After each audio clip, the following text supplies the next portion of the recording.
தமிழ்நாட்டு மீனவர்கள்லாம் மட்டும் அவர்களுக்கு இலக்கணமாக போச்சு. நாம இந்தியர்கள் இல்லையா? தமிழ்நாடு தமிழர்கள் என்றாலே ஒன்றிய பாஜக அரசுக்கு ஏன் கசக்கிறது?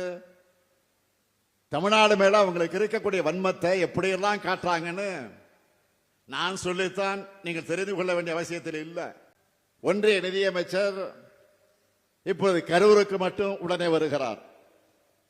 மணிப்பூர் கலவரம், குஜராத் விபத்துக்கள், கும்பமேளா பலிகளுக்கெல்லாம் உடனே விசாரணை குழு அனுப்பாத பாஜக கரூருக்கு மட்டும் உடனே அனுப்புறாங்கன்னா தமிழ்நாட்டு மேல இருக்கிற அக்கறையால கிடையாது. இங்கதான் நீங்க கவனிக்கணும். அடுத்த ஆண்டு தேர்தல் வருது. இதுல ஏதாவது அரசியல் ஆதாயம் கிடைக்குமா? இதை வச்சு யாரையாச்சும் மிரட்டலாமா, உருட்டலாமா அப்படின்னு பாக்குறாங்க. யாருடைய ரத்தத்தையாவது உறிஞ்சி உயிர் வாழ துடிக்கிற ஒட்டுணியாகத்தான் பாஜக இருக்குது. எதிர்கட்சியாக இருக்கக்கூடிய அதிமுகவும் கூட்டணி வச்சுக்கிட்டு அடிமை சாசனம் எழுதி கொடுத்த தலையாட்டி பொம்மையா இருக்காங்க. பாஜகவை அதிமுக ஆதரிப்பதற்கு ஏதாவது கொள்கை அடிப்படை இருக்கா? பொது காரணம் இருக்கா? மக்கள் நலன் அடிப்படையா ஏதாவது இருக்கா? குறைந்தபட்ச செயல் திட்டம் ஏதாவது இருக்கா?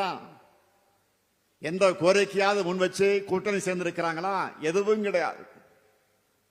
தவறு செஞ்சவங்க அத்தனை பேரும் அடைக்கலமாகி தங்களுடைய தவறுகளிலிருந்து தப்பிப்பதற்காக வாஷிங் மிஷின் தான் பாஜக.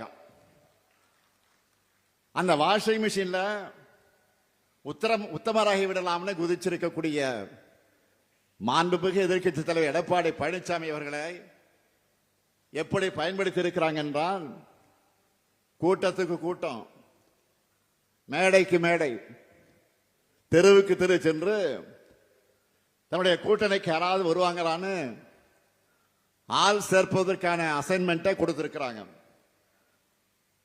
அவரோ மை கிடைச்சா போதும்னு தங்களுக்கு பிடிக்காதவங்களுக்கெல்லாம் விருப்பம் போல திட்டிட்டு இருக்காரு.